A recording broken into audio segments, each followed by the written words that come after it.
Bom dia, sejam todos bem-vindos a mais um webinar da Intercompany com a IBM. Dessa vez, nosso evento é Simplifique a Jornada de Inteligência Artificial na sua empresa. Já tem bastante gente chegando. Para quem é a primeira vez que participa, eu sou Roberto Amaro, sou especialista em FinOps e em observabilidade na IBM. E hoje o evento vai ser bem legal, nós vamos falar de inteligência artificial na nossa empresa. Já tem bastante gente conectada aqui. Mayara já mandou bom dia, o Rafael também, o Michael, o Guilherme Brito, Bianca Drum, Luciano Peçanha, bastante gente aqui, Luiz Eduardo, Charles Soares, Mayara, Daniele, tem aqui quem mandou mensagem direta aqui embaixo, Luciana, Irlane também, bom dia pessoal, sejam todos bem-vindos. Não precisa nem explicar, se já estão mandando as mensagens, isso é legal, acho que vai ser um evento bem descontraído. Vamos começar já em respeito a vocês, eu não vou dar aquele tempinho inicial, tá? Então, pessoal, esse evento é uma iniciativa da Intercompany IBM. Eu quero agradecer o convite para esse evento, que já é uma série de eventos que a gente está fazendo.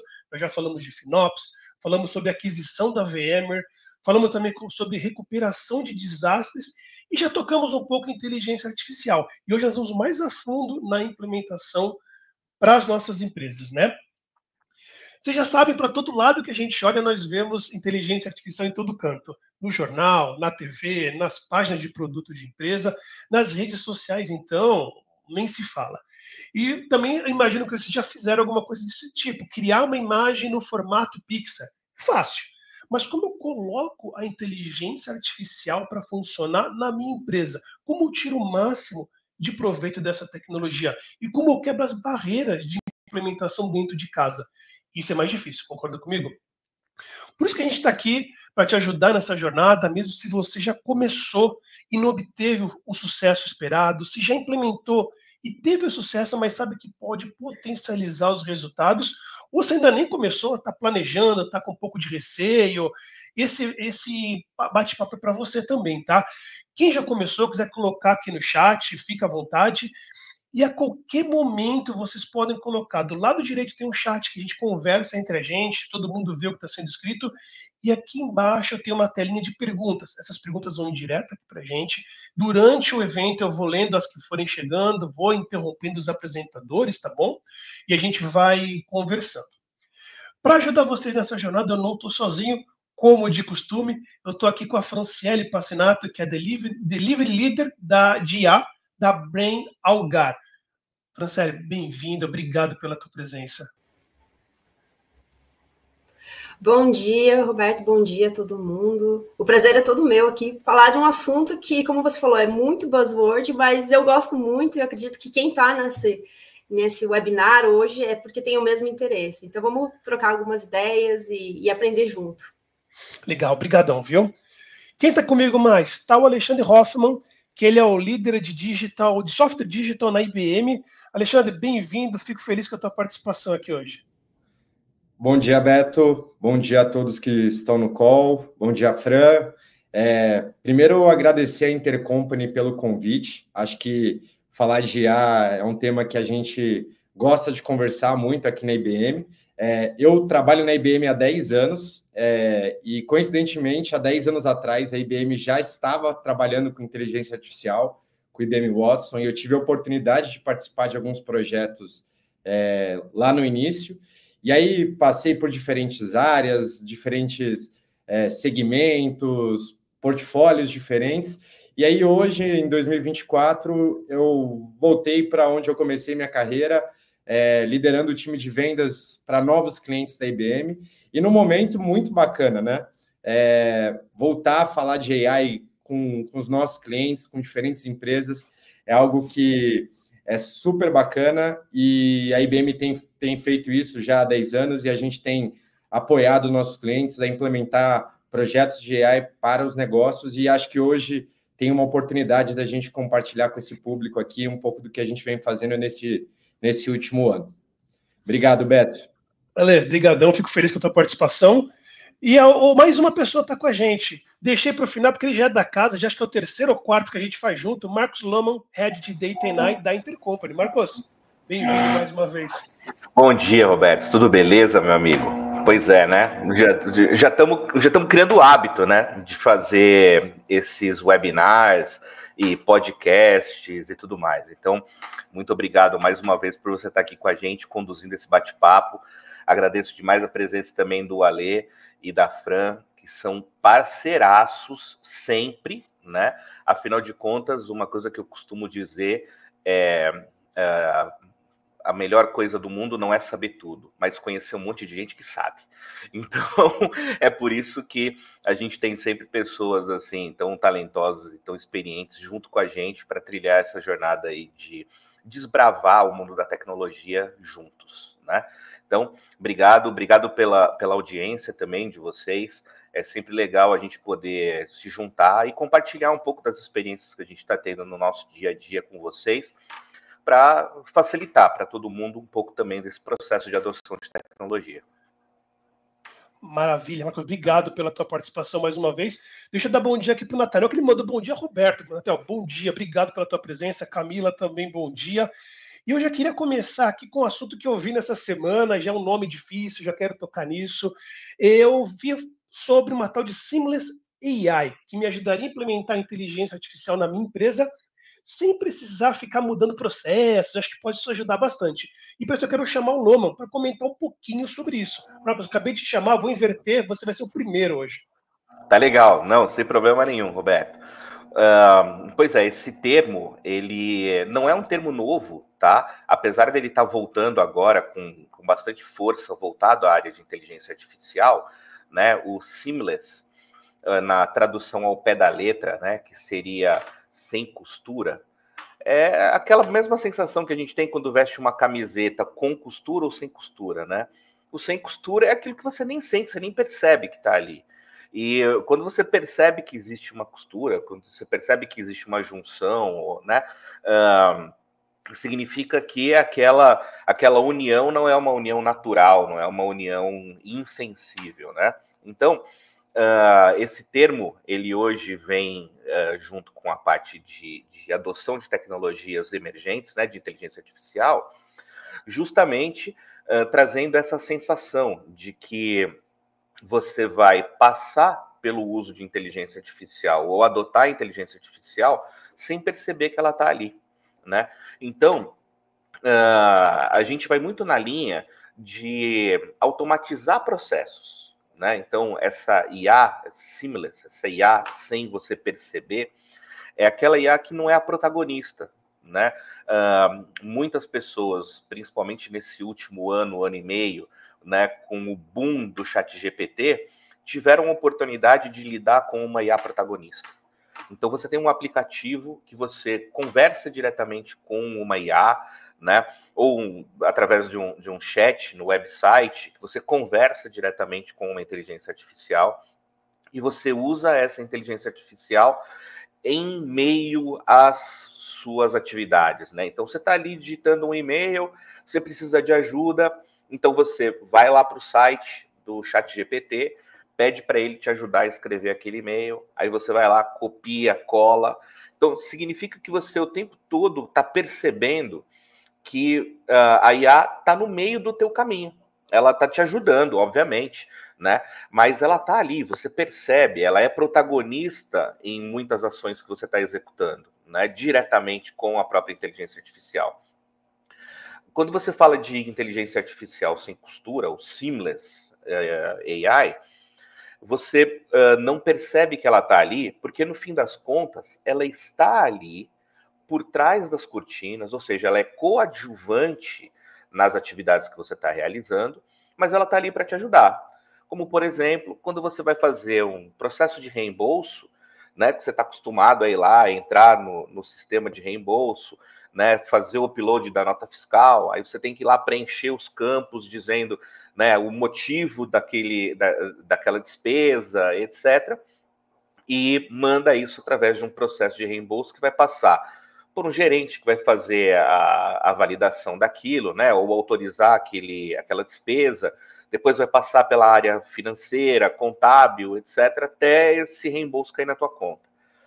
Quando você coloca a inteligência artificial ali sem costura, né, ou aquela inteligência artificial não protagonista, você não percebe que muitas dessas ações que eram necessárias e que eram feitas por humanos passam a ser feitas por uma IA, por exemplo, aonde você não precisa mais digitar os campos da nota fiscal ali no processo de reembolso, né? Tem uma IA que vai lá, lê o arquivinho da nota fiscal, preenche para você automaticamente o formulário e ele segue adiante.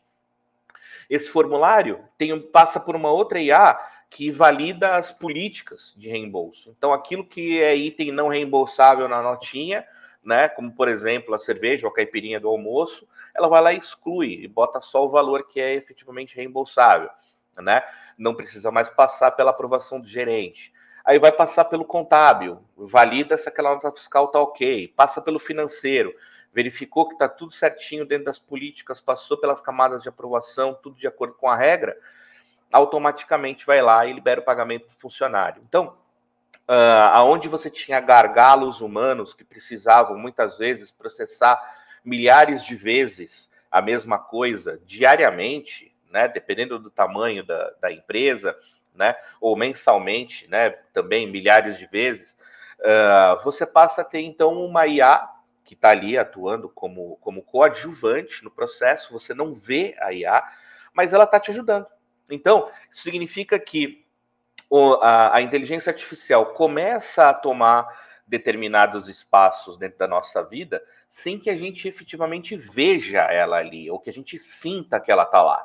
Mas ela passa a tomar espaço nas nossas vidas e melhorar a nossa qualidade de vida, assim como quando a gente veste uma camiseta que não tem costura. Beleza? Muito bom. Termo novo, nome novo. Cada evento que a gente faz tem um termo novo aparecendo, né? E ligando um pouquinho a esse assunto, eu comentei isso na abertura, né, que nós somos bombardeados por IA por todo canto, né? Existe alguma receita de bolo que a minha empresa, como posso botar, para que eu comece essa jornada de IA, que sempre precisar mexer em sistemas, a gente ligando com isso, eu vou trazer a Franciele para esse assunto, porque para a gente ter uma visão de diversas empresas. Então, a Intercompany fala um pouco, agora eu quero um pouquinho da Brain Algar aqui para a gente ter esse ponto de vista. O que você pensa disso? Existe uma receitinha de bolo para isso, Franciele? Eu gosto muito dessa analogia, Roberto, porque até o Andrea, que é o fundador da Deep Learning AI, né, e também já trabalhou no Google, né, ele diz que os dados são a receita para um bom sucesso em inteligência artificial, né? Então ele compara dado é a receita para uma boa comida, né? E de fato, quando se trata de inteligência artificial, os dados, a curacidade dos dados certamente vão trazer um sucesso em inteligência artificial. Agora, falando de mercado, o que eu tenho percebido aqui, contextualizando o que a gente faz, né, dentro do Brain, nós somos o ICT e a gente desenvolve aí soluções com parceiros para compor o portfólio da Algar Telecom. Então, a gente pensa como que vão ser os próximos 5 anos aí, pensando principalmente agora com inteligência artificial, né? E o que a gente tem ouvido do mercado? Não existe uma receita, porém, existem alguns padrões que a gente tem percebido. O primeiro ponto, assim, crucial é que, normalmente, o assunto inteligência artificial, ele vem top-down. Então, ele vem de uma necessidade, uma regra de negócio, e ele vem top-down para todo o time. Então, o time que hoje trabalha provavelmente com a área de TI ou com a área de negócios, começa a buscar soluções, que é a segunda fase. Começa a buscar soluções na internet e a gente sabe, como você falou no começo, que todos os dias a gente tem algo novo em inteligência artificial. Até as próprias LLMs, né, todo dia lança aí mais de 10 mil soluções diariamente. Então, eles começam a navegar nesse mundo de inteligência artificial e buscar soluções que façam sentido para a regra de negócio deles, né? E eles percebem que é muita variedade e que, de fato, nem sempre faz sentido na curacidade do que eles precisam dentro de casa. Então, o terceiro passo, normalmente, é montar uma área de inteligência artificial dentro das empresas. O que é um caminho natural, né? Buscar a solução, montar a área de inteligência, mas aí acaba tendo um conflito, que são os silos. Então, a partir do momento que você monta a sua área de inteligência artificial, você acaba fazendo o quê? Olhando somente o seu problema, a sua regra de negócio, e você não está conectado com o ecossistema.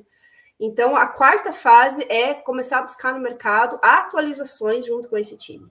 E a atualização junto com o time é buscar soluções que sejam de empresas que tragam, de fato, segurança, que tenham renome nesse sentido e que sejam parceiros que queiram construir junto e estejam antenados aí com as soluções. Então, eu digo que não há uma fórmula ou uma receita de bolo, mas existe um padrão que a gente tem percebido principalmente no mercado brasileiro.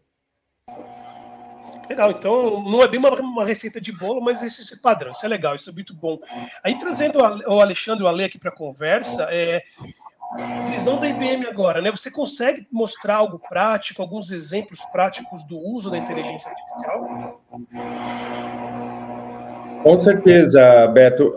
Um pouquinho, dando um passo atrás, na verdade, eu queria corroborar com o que a Fran falou, né? A gente aqui conversando com centenas de clientes diferentes, de indústrias diferentes, áreas diferentes, a gente vê muitas vezes que projetos de AI surgem top-down, né? E aí, muitas vezes, esses projetos não são bem-sucedidos. Então, o que a IBM percebeu? Que a gente precisa ter ferramentas que permitam entregar projetos de AI para negócios, e recentemente a IBM reformulou o portfólio dela de AI, o antigo Watson passa a se chamar Watson X, com uma série de soluções que ajudam em diferentes aspectos, mas o mais importante que a gente tem visto não é somente ter ferramenta também, né? Mas sim juntar os dois lados, o caso de uso correto com a ferramenta correta. Então, com isso, a IBM tem se posicionado em ter ferramentas e ajudar a identificar os casos de uso para negócios. E com isso, a gente identificou uma série de casos de uso e a gente agrupou em 3 principais contextos, né? O primeiro deles é Customer Care, né, que é atendimento ao cliente, seja ele um cliente externo, seja ele um cliente interno.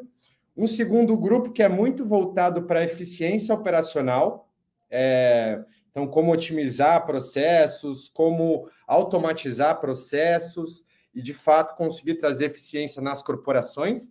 E um terceiro caso de uso que é muito voltado para operações de TI, né? Então, como o uso de inteligência artificial podem auxiliar nas operações de TI. E aí, eu tentei separar alguns casos dos mais de 400 casos que hoje a IBM tem implementado para mostrar um pouco para vocês como a gente já tem ajudado nossos clientes na prática. Aí, por favor, se puder subir o material, obrigado. Então, de novo, né? Eu tentei separar aqui nos 3 principais grupos e rapidamente eu vou comentar um pouquinho de cada um deles, tá? O primeiro caso que acho que a maioria de nós aqui, seja com a Magalu ou com alguma outra empresa de varejo, já teve a experiência de interagir para tirar alguma dúvida no passado, né? E, putz, tem que ligar no telefone, o telefone... Você tem que ir seguindo os números, e aí cai a ligação e volta, e aí tem até um certo horário. Então, era uma experiência ruim, né? E aí, a Magalu, junto com a IBM, redesenharam o modelo de atendimento de cliente através de um assistente cognitivo, né? Então, primeiro, os clientes passaram a poder conversar com o saque 24 horas por dia e não precisavam mais ter uma interação via telefone com o cliente. Então, esse é um caso, acho que mais tradicional de atendimento ao cliente, que acho que 100% das pessoas já devem ter tido alguma interação com isso. Eu trouxe um outro caso de atendimento ao cliente também, mas é um pouquinho diferente. Aqui a gente está falando de uma URA cognitiva, né? A URA é onde na mesma interação, né, quando a gente faz uma ligação para tentar resolver algum tipo de problema ou obter alguma informação, sempre tem um atendente, um ser humano do outro lado que precisa olhar todos os processos, todos os procedimentos para conseguir responder o que aquela pessoa precisa. E aí, junto com a TIM, a gente desenvolveu uma URA cognitiva. Então, a gente usa AI para conseguir interagir por voz e analisar o conteúdo que as pessoas têm falado e automatizar esse processo de dúvidas ou de algum pedido de transação, que a pessoa costumava interagir com um ser humano ou um portal não inteligente, tá? O terceiro foi uma parceria que a IBM fez com a Volks, que começou... Acho que todo mundo aqui já viu uma luzinha no carro e não sabia se era um micro-ondas que estava pegando fogo, não sabia muito bem para onde correr. E aí, putz, vou procurar o manual, onde está o manual do carro, onde eu vou achar aquela luzinha no manual do carro. E aí a Volks, junto com a IBM, eles começaram esse projeto desenvolvendo um manual cognitivo. Então, você conseguia interagir via um aplicativo que usava inteligência artificial, tirava a foto do que antes a gente achava que podia ser o carro pegando fogo, e ele mostrava que nada mais era que o pneu estava precisando ser recalibrado. E aí isso evoluiu ao longo do tempo para outras funcionalidades. Mas são três exemplos de melhoria do atendimento ao cliente, seja ele interno ou seja externo, de diferentes formas de usar a inteligência artificial. Entrando no aspecto de eficiência operacional, e aqui vocês vão ver que muitas vezes elas se conversam, também tem um pouco de interação com o cliente. Eu separei 2 casos que são bem interessantes para compartilhar. Um da Equatorial, nós aqui, eu sei que tem gente do Brasil inteiro aqui, mas nós que estamos em São Paulo sofremos bastante nos últimos dias com a falta de luz. E muitas pessoas ligavam para a Enel, aqui no caso aqui em São Paulo, para a concessionária de energia, perguntando o que ia acontecer, explicando que caiu uma árvore, e com a cidade apagada, imaginem a quantidade de ligações que a Enel recebeu ao mesmo tempo. E aí, com a Equatorial, que é o equivalente à Enel no Nordeste, um grupo gigantesco de energia, a gente desenvolveu o que era parecido com a TIM, que era a URA cognitiva, para automatizar esse processo de ligações. Mas o mais bacana aqui que eu quis trazer, a parte de eficiência operacional, é que a gente, com o uso de inteligência artificial, começou a analisar o que se passava naquela ligação. E não só automatizar a ligação. E, então, poder priorizar se, por exemplo, caiu uma árvore, tinha alguém passando perigo, ou teve algum tipo de acidente. Então, a gente não só trouxe a URA cognitiva, mas evoluiu o uso de inteligência artificial para tomar melhores decisões, que aqui, no caso, impactavam o usuário final, né, as pessoas que poderiam estar em risco. Fran, não sei se você queria comentar alguma coisa desse caso, de algum caso. Eu acho muito interessante. Eu sempre costumo dizer que, quando se trata de inteligência artificial, a gente tem 2 grandes blocos, né? E foi muito interessante porque você trouxe os 2 grandes blocos. Que o primeiro é hiperpersonalização, ou seja, trazer o melhor atendimento para o cliente, né? Trazendo a personalidade desse cliente, trabalhando a inteligência artificial nesse ponto. E eficiência, né, de hiperpersonalização focado em eficiência operacional, né, então trazendo eficiência operacional também para o negócio, né, sempre focado aí dentro da regra, então hiperprodutividade, né, focado na regra do negócio. Então esse é o meu comentário, que sempre tem esses 2 blocos, independente de inteligência artificial, ele sempre vai navegar nesses 2 grandes blocos.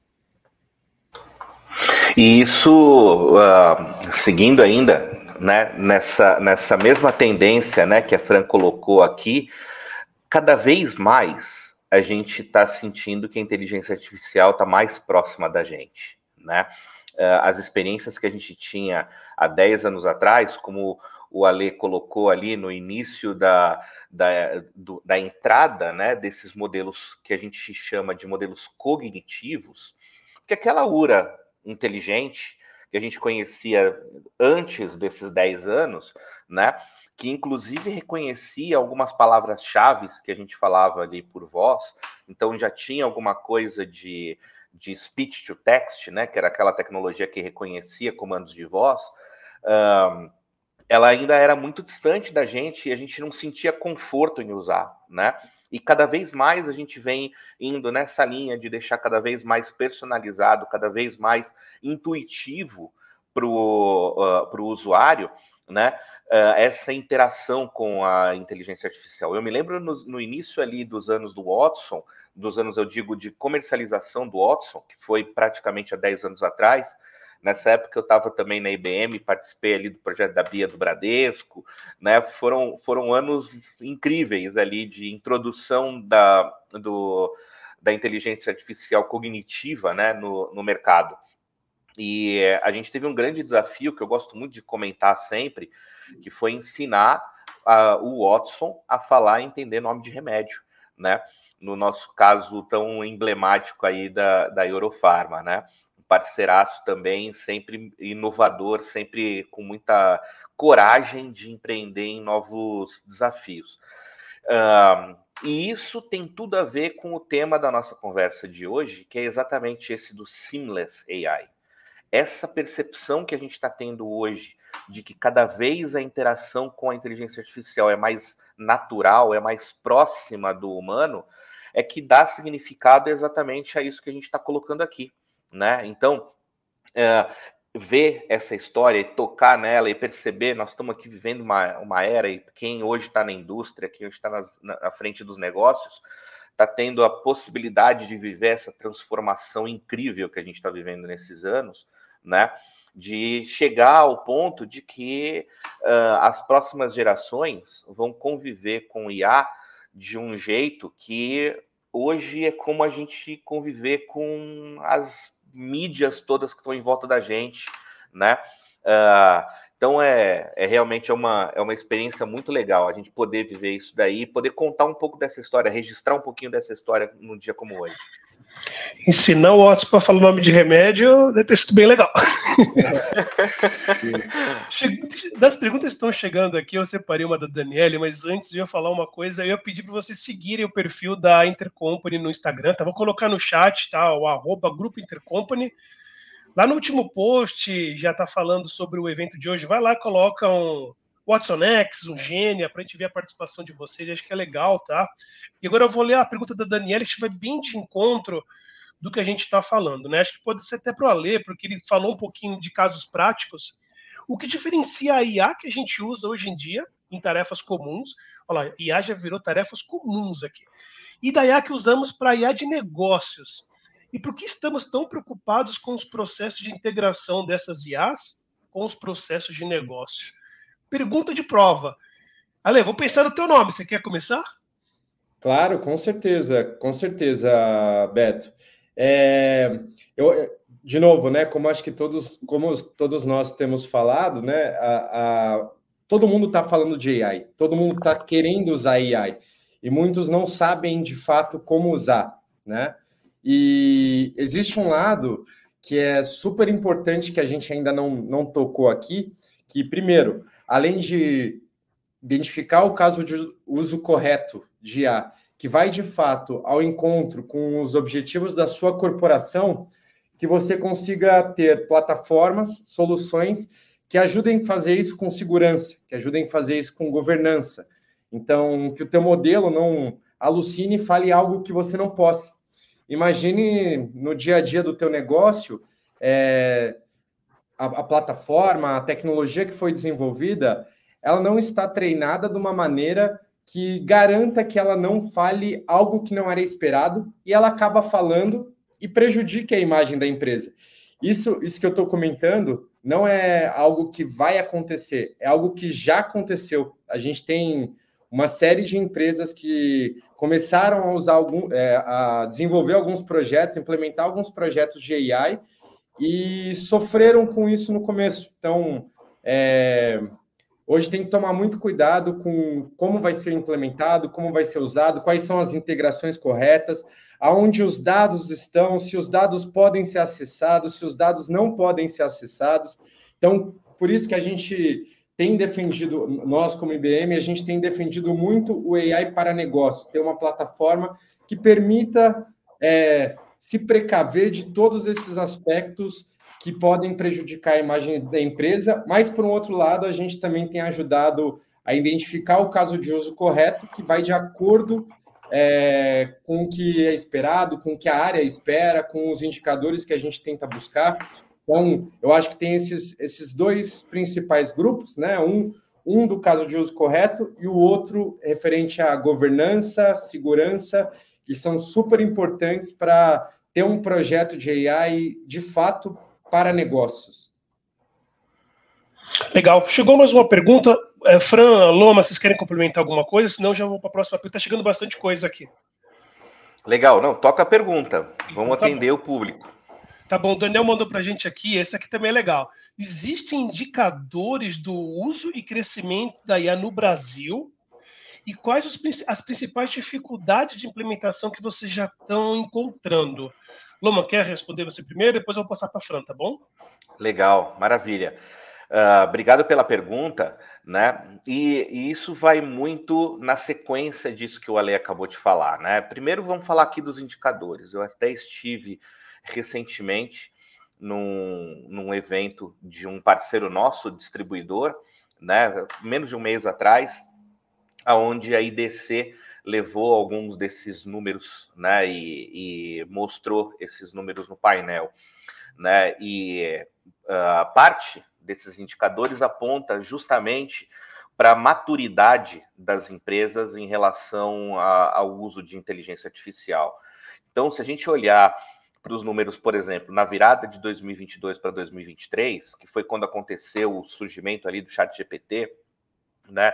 A gente tinha números anteriores que apontavam que cerca de entre 35% e 40% dos CIOs tinham planos de efetivos, né, de utilização de inteligência artificial dentro das suas empresas.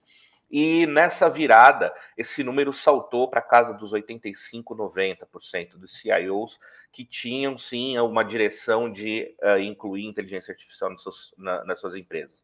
Isso mostra, inclusive, aquele comentário que a Fran fez mais cedo, né, de que existe muita iniciativa que é top-down, ou seja, está vindo lá do CIO Office ou está vindo lá do CEO dizendo assim, olha, temos que colocar um projeto de IA na mesa, né? E muitas empresas entraram, então, nessa pegada, né, de receber essa missão, uma missão meio sem nome, né, do tipo, eu tenho que ter um projeto de IA, e eu não sei exatamente o que, né? E a gente ainda tem muitas empresas assim. Só que esse número deu uma assentada, porque muitas dessas empresas pegaram essas iniciativas, né, de construção de projetos ali, sem endereçar muito bem qual era o caso de uso, que foi exatamente isso que o Ale falou, né, escolher qual é o caso de uso que vai sustentar essa iniciativa, né, e a partir daí você começar a medir valor, medir exatamente quanto é que você está tendo de retorno naquilo. Então, quanto que você investiu de tempo, de esforço, até mesmo de recurso financeiro, porque a gente sabe que existem muitas IAs ali que você olha para um primeiro orçamento e ela parece ser muito barata, só que a partir do momento que você começa a trabalhar e gerar volume, vem uma conta, né, que você não estava esperando com relação ao número de tokens que você consumiu, né, dentro daquele período. Então, quer dizer, isso nós estamos falando ainda de projetos muito simples, de projetos embrionários, como, por exemplo, a construção de um FAQ, né, que vai atender no website da empresa utilizando inteligência artificial generativa. E aí vem um segundo ponto, né, que é com relação ao rollback desses projetos, porque as empresas começam a perceber que a não utilização de IAs que são próprias para aquele determinado conjunto de conhecimento, aquele arcabouço ali, né, começa a, eventualmente, apresentar informações imprecisas, que podem prejudicar a imagem da empresa. Então, esse número acaba dando uma assentada. Os projetos continuam sendo demandados, né, mas a gente percebe que, ao longo do ano de 2024, as empresas começam a refrear um pouco mais essas iniciativas abertas, sem nome, né? Até mesmo a trabalhar em cima de questões de compliance, dizendo assim, olha, não é permitido usar IA para isso ou para aquilo, a menos que isso tenha sido efetivamente pré-analisado pela nossa área de compliance, pela área de segurança da informação, etc., né? Então, a gente vê o número cair um pouquinho ao longo do ano de 2024 por conta dessa racionalização no processo de adoção. Então, as empresas estão um pouco mais maduras agora no final de 2024. E aí, o grande problema, né, que a gente vê, a resistência que a gente vê na adoção dessas tecnologias, está justamente nessa discussão que vem amparada muito forte pelo tema de governança de dados e governança de informação. E isso faz com que a gente comece a falar de projetos hoje que vão ganhar uma qualidade maior ao longo das próximas implementações. Obviamente, isso também vai demandar um investimento maior, não apenas em tecnologia, mas em conhecimento. As empresas vão começar a estudar mais antes de começar a fazer, as áreas de negócio vão começar a olhar um pouco melhor para essas tecnologias antes de começar a executar uma ação simplesmente para bater ali o checklist das obrigações que elas têm, as metas que elas têm em cada ciclo de fechamento, né? Então, acredito, né, que quando a gente fala aqui de números, né, de tendências, é justamente a gente olhar para uma IA nas empresas mais segura e mais consciente. Legal, muito bom, muito bom. Você te cortei aí. Eu gostaria só de complementar, né, porque saiu uma pesquisa muito recente da Flashworks que diz que 1 a cada 4 profissionais já utilizam inteligência artificial no seu dia a dia. E é nítido que as áreas são marketing e TI, né? Mas quando a gente olha para o cenário brasileiro, esse é o cenário mundial. O cenário brasileiro é 1 a cada 5 já utiliza.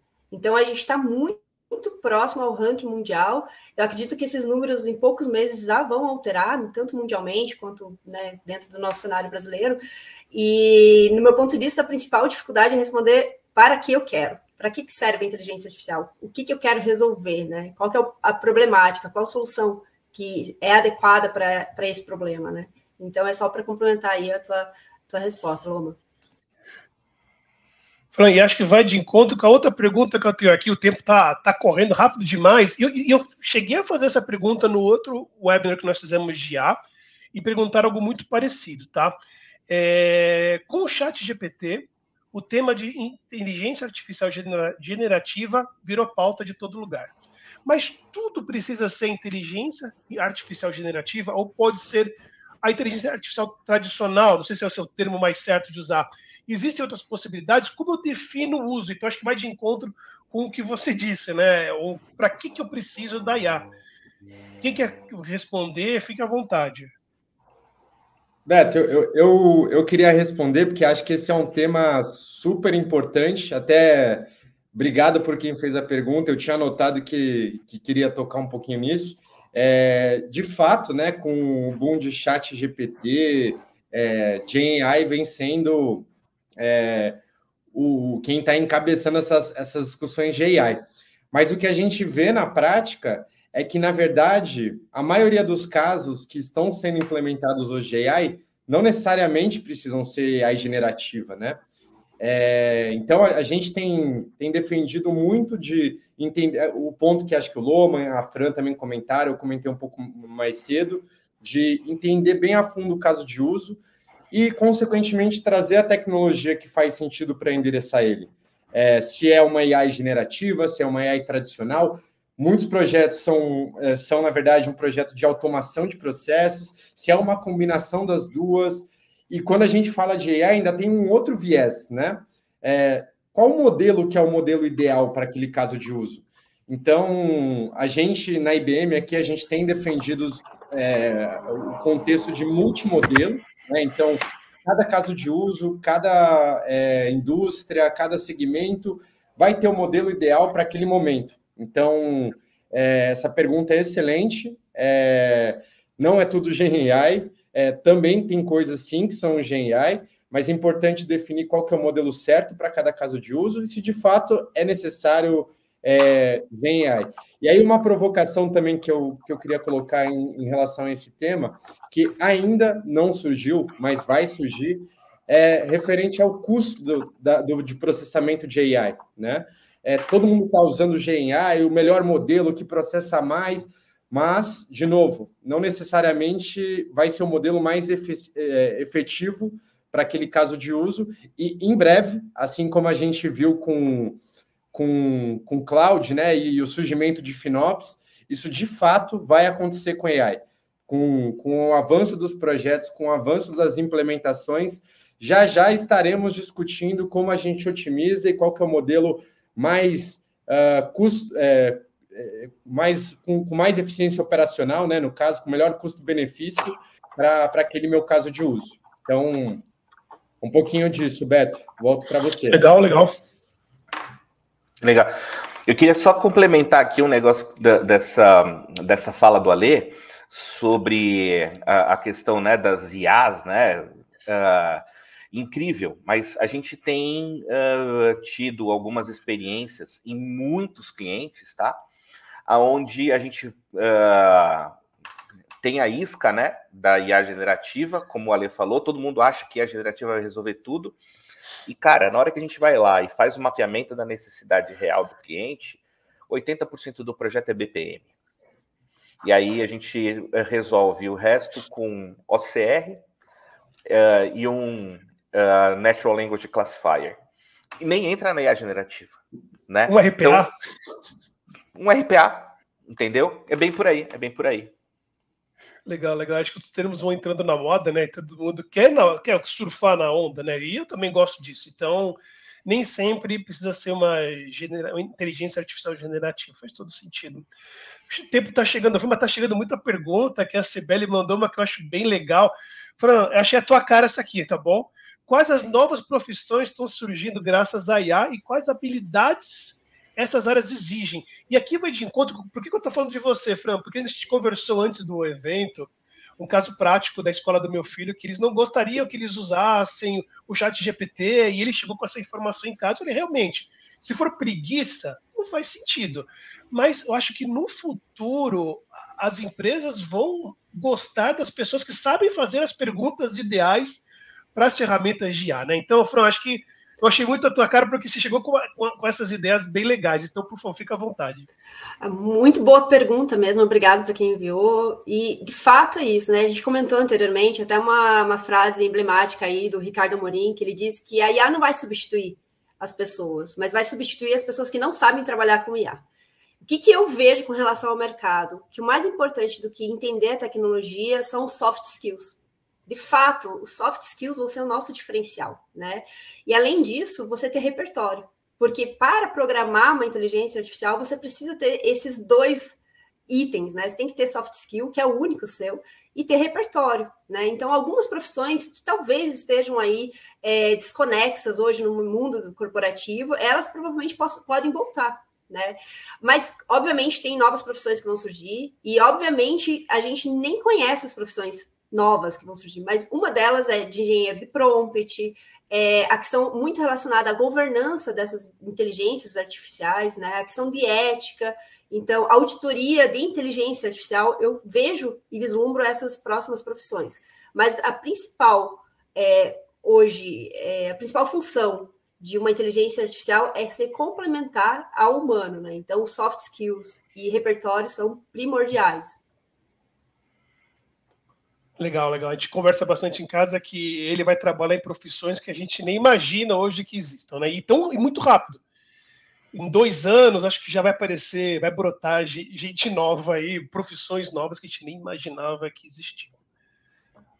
Beto, deixa eu só fazer um comentário em relação a isso. Eu super concordo com a Fran. E eu acho que tem um paradigma, né, da maioria das pessoas, maioria não, né, mas de uma grande parte das pessoas, que a AI vai substituir o seu emprego, né? Então, vou perder meu emprego para um robô, vou perder o emprego para a AI. E é muito o que você falou, né, Fran? Vão surgir novas profissões e as pessoas que conhecerem AI, souberem trabalhar com AI, não vão perder seu emprego. Na verdade, elas vão ser, muito provavelmente, as pessoas que vão ser o emprego do futuro, né? Vão ser as pessoas dos empregos do futuro. Então, acho que limpar um pouco desse paradigma que a AI não veio para substituir as pessoas, e sim empoderar as pessoas no dia a dia do trabalho delas. Legal. E atender a uma demanda crescente que nós mesmos, humanos, estamos demandando, né? Se a gente fosse pensar aqui, voltando no tempo, lá no Fordismo, na época em que o nosso planeta tinha 5 bilhões de habitantes, e não 8 bilhões, quase 9 bilhões de habitantes, né? Sem a Revolução Industrial, nós aqui não poderíamos ter carros, né? E isso não significa que o apertador de parafuso e soldador deixaram de ter seus empregos. Hoje, quando você precisa de um apertador de parafuso e um soldador, você normalmente vai encomendar um portão que custa uma nota. Ele não é a mesma coisa que você usar um apertador de parafuso e um soldador que vai soldar a porta do carro lá na linha de produção. Então é isso. Esses trabalhos que hoje a gente acha que vão ser extintos, eles vão precisar do fator humano para continuar existindo. O soft skill. E que bom, né? E que bom, gente, que bom. Eu vou juntar duas perguntas aqui em uma e vou passar para cada um de vocês. A gente só tem 9 minutos aqui para finalizar. Eu vou juntar do Luiz e do Natanael, tá? Ele falou quais as vantagens e desvantagens e os riscos da utilização da IA no mercado e a personalização para cada cliente, como a IA trabalha. Mas eu quero juntar numa pergunta única. Se vocês fossem começar hoje um projeto de inteligência artificial numa empresa de vocês, independente, por exemplo, se for na Intercompany, na IBM, na Brain, não. Vocês criaram uma empresa e vocês vão implementar, se tem uma empresa, já vão implementar inteligência artificial. Fran, por onde você começaria? Por favor. Eu lembrei do Loma agora falando do jazz, né? Fazendo a correlação aí com uma banda, daí se puder, Loma até complementar. Mas eu desprenderia muito tempo, daí eu vou remeter lá ao começo da nossa conversa, que é a questão da receita, né? Hoje, se você for fazer, exemplo, um bolo, o que você precisa? Você precisa, primeiro, ver os ingredientes que você tem em casa, ver a receita, né? Ver os ingredientes, ver a qualidade desses ingredientes. Você vai desprender 80% do seu tempo aí com esses itens preparando e 20% do tempo no forno. Então, basicamente o que você precisa dentro da sua empresa é entender os porquês da inteligência artificial, o que é o pain point, o que você precisa de eficiência, né? Desprender muito tempo na higienização disso, utilizando a inteligência artificial para te ajudar também nessa fase, e depois partir para, de fato, os resultados, né? Hoje a gente tem diversas soluções, mas eu diria que o próximo passo seria você testar, e o teste envolve erros e a gente está aberto, né, a testar numa amostragem pequena para depois você ir explorando. Mas eu gosto muito da metodologia aí do Lohmann, falando da banda de jazz. Eu acho que ele simplifica muito isso. Bom, né? E até eu queria puxar agora o Lohmann em seguida, porque você falou da receita, do bolo, e me parece que o Lohmann entende disso. Né, Lohmann? Não estou falando muita coisa aqui, mas estou te entregando. Por favor. Adoro comer bem.com.br. Mas vamos lá.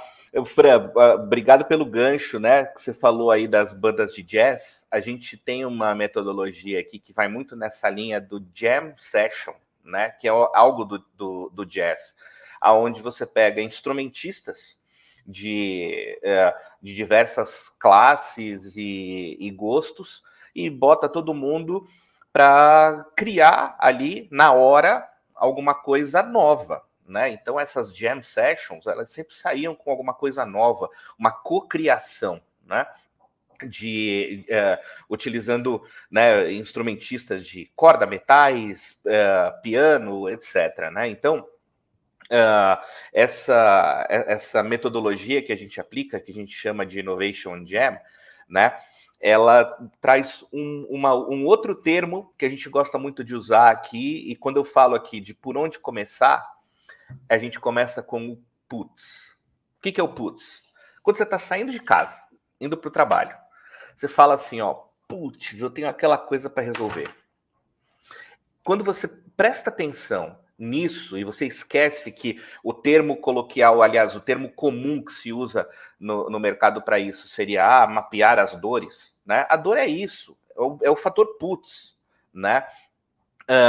Que é o que está te atrapalhando, é o que te incomoda. E aí eu volto naquele exemplo que eu dei lá no comecinho desse nosso webinar, né? Do processo de reembolso. Quem é que nunca parou na frente do processo de reembolso e falou assim, putz, eu tô com uma pilha de notinha aqui que eu preciso lançar e vou perder um tempão nisso. Então, esse é o tipo de situação que você precisa observar no dia a dia. E considerando, né, a minha empresa, como é que eu faria, por onde eu começaria exatamente aí. Fazendo uma jam session com todos os meus instrumentistas, pedir para eles falarem assim, qual foi o putz que você falou hoje, antes de você vir para o trabalho, né? E aquela dor, aquela necessidade que tiver o maior número de putz, é por onde eu vou começar. A exemplo do reembolso, que todo mundo reclama do processo de reembolso, como ele é demorado, como ele é burocrático. Adorei o putz. Ale, fica à vontade. Bom, fiquei por último, agora ficou mais difícil, né? Porque eu concordo muito com o que ambos falaram. E o que eu estava pensando aqui, e é como a gente tem feito projetos de AI, é a junção do que a Fran e que o Loman falou, né? É como a gente junta o efeito putz, mas em um projeto que a gente não vai colocar 100% das nossas fichas no mesmo pote, né? Então a gente começa pequeno e escala, né? E aí o desenho que a gente tem feito aqui na IBM com os nossos clientes é tentar trazer, e aí a minha sugestão para vocês é tentar trazer ou uma área específica com diferentes personas dessa área para tentar discutir e encontrar qual que é o efeito putz, né, da área. Ou então trazer diferentes pessoas de áreas diferentes da mesma empresa. E aí vocês vão descobrir um monte de efeito putz que nem faziam ideia, né, que isso existia. E aí a gente ajuda a tentar, a IBM tem ajudado a classificar a dificuldade, o esforço, aonde vai ter mais benefício, qual que é o melhor projeto, e aí tomam-se a decisão de por onde começar. Nunca apostando 100% das fichas, mas tentando criar algo pequeno, um MVP, e aí, validado o projeto, faz sentido, resolveu o meu problema, agora sim, como eu escalo, como eu crio outra proporção para esse projeto, e aí vou disseminando entre outras áreas da empresa, e assim por diante, né? Então, o meu ponto de vista não foi combinado, mas é a junção do que a Fran falou com o que o Loman falou, e é o que a gente tem feito aqui na IBM. E é importante lembrar que, se você está começando ou já começou, estamos aqui para ajudá-los. Então, só seguir nossos Instagram, nossos LinkedIns, que vão ter nossos contatos, fiquem à vontade para nos procurar. Saímos daqui hoje com o assunto putz em evidência. Foi muito bom. Pessoal, o tempo está acabando, eu quero agradecer a cada um de vocês. Então, Franciele, obrigado pela tua participação. Fiquei feliz pra caramba de te conhecer e o jeito que você toca esse assunto de inteligência artificial. Muito obrigado pelo convite, né, primeiramente, obrigado pela oportunidade de falar um pouquinho do que a gente tem vivenciado aqui no mercado, e muito obrigada aí pela audiência, né, pelas perguntas, e fiquem à vontade para me adicionar no LinkedIn e para a gente poder trocar ideias. Se tiver alguma pergunta que porventura vocês queiram fazer, a gente está à disposição. Legal.